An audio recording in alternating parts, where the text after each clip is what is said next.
and not being somebody else that they know, a brother or father or son. Right. And I'm curious to know how long was your journey for you back to, like, I don't want to say normal, because you're never normal or something like that. Like, what was that process of, like, coming back? Right, that's a great question. You said you died on the table 3 times. I wasn't even on the table yet. I died on my way to the hospital. I died on the table twice. Wow. And on my way to the hospital once. I wanted to say this, and I'm glad you asked that question, because in me passing away, there was things that God was doing. Yeah. So the first time I went out, God was taking me through a channel of my life. He showed me my life from a child all the way up to an adult. Yeah. And then he showed me my children. Oh. And my children were 6, 7, 5, somewhere in there. But God showed me them as children and then as teenagers. Wow. And so that was the first. And then in the second, and I'm trying to challenge it in the second part of, I believe, when I went out from the earth to the heavens, I was sitting in a heavenly place. Wow. In a place that had grass that looked like fingers. Come on. And I heard a voice say, miracles, signs, and wonders, you will tell the people that I'm still a supernatural God and I do miracles. And I said, God, what do you mean? He said, listen, I'm going to send you back. Yeah. You will sing and yokes will be broken. Yeah. He said, you will tell the people that I am God. Yeah. And so in that, he said, you will write music. Yeah. And the dead will hear. Come on. And become alive. Come on. And so, of course, all this that God had given me, it had to take its toll and place in my life as I came back out. Yeah. When I came back out, this whole arm was probably much paralytic. The bone stuck out, and it was like the dead arm. So my kids would laugh and call I would have to tie it up and hold it. Right, just so it because this arm would just be wagging and flaming all over where it wanted. And my equilibrium used to be off, so I used to hit the floor. Wow. We'll be walking, I just collapsed and got to get up. And it got to the place where I started telling my body, I met a lady. I said, how do you stay so beautiful and stay in alignment with God? She said, I tell my flesh to shut up. Right. I remember that. Yeah. So I learned how to tell my flesh to shut up. Wow. Shut up. Yeah. Because God is in control of my life. Yeah. And I walked with the spirit of fear for a lot of years. So I isolated myself in church. Wow. I didn't go to your birthday parties, I'm sorry. I didn't go to your events, I'm sorry. Yeah. Me and my children were pretty much in an isolation place for about 11 to 12 years. Wow. And so my family didn't understand it, but God was processing me. He taught me how to be wounded. Yeah. He taught me how to take rejection. Wow. He taught me how to have nothing. Wow. He taught me how to stay faithful. Yeah. And still don't see the ending of my story. Yeah. Because I didn't really understand it. Yeah. But as I was going through it, all I can remember was God was in control. God was in control. God was in control. And so I had to go through that thing. So you say, and people forget. Wow. The story. Right. Because it gets old. Absolutely. You live it. So I'm writing my second book because I'm trying to finish up this first one. But God put in my heart to write what happens after. Come on. People don't want to hear your story after a while. They're like, that's old. That's over. Yeah. But I forgot to tell you, I have a bullet that sit in my spine. Wow. That the doctors thought I was going to be paralyzed within 10 to 12 years. Wow. But God. Listen, when you God made me great. Come on, Pastor Dale. When you shared that with me today, I'm looking at you like, shot where?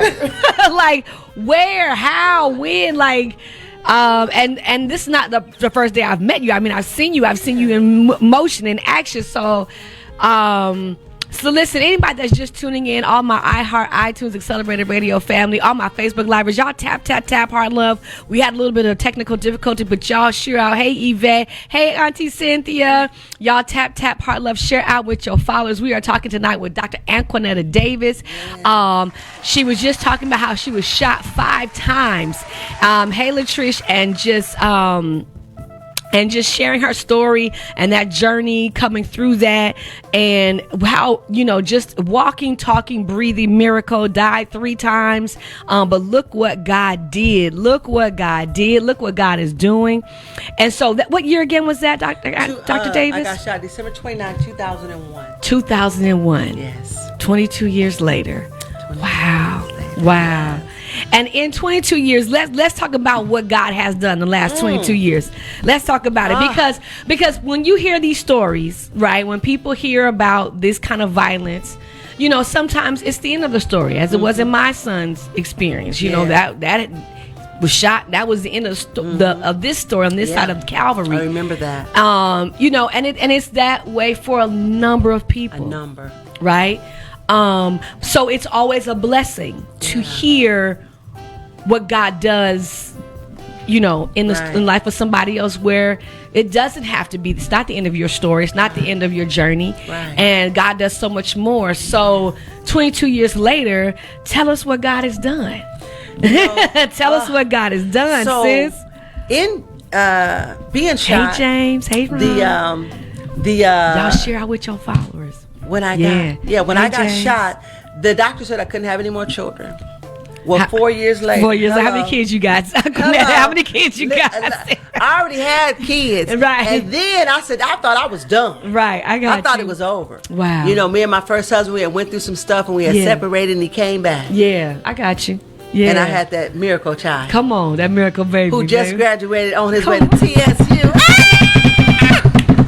That's my miracle, y'all, baby. This is a walking, talking, breathing miracle. Y'all don't understand. Yes. Your baby's on his way to Tennessee State University. Texas Southern University. Texas Southern University. Okay. And he was my miracle child, and his name is Joseph. Hey, come on, Joseph. Why it can be nothing but a Joseph, right? Come Joseph, on, all through the Bible and survived everything. Come on, Joseph. And so through that journey, that was 4 years going in, and I like I told you, I was pretty much isolated in the church. And I asked God, why did that happen? He said, because I had to process you.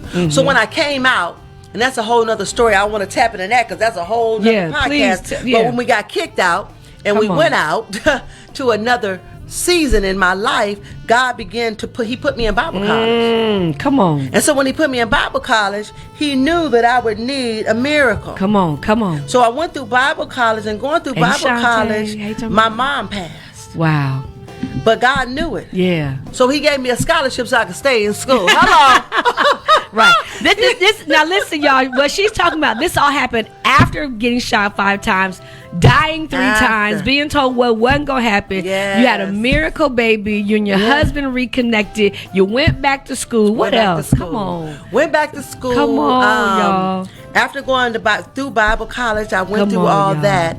And God, now after being shot and went through all that, God moved me to the day of Bible. Let me say this: the day I graduated from Bible college, Michael Wyans and his wife sang at my graduation. Shirley Caesar's nephew Samuel Caesar sang at my graduation. And so the Lord told me, I need you to sing the day of your graduation. Wow. I wasn't interested in singing. They had everybody they needed. He said, no, I need you to sing. So I told the professor, I said, Pastor, which is my spiritual father, Pastor Larry Madison, shout out to my spiritual father. He said, I need you to sing. And so I sang my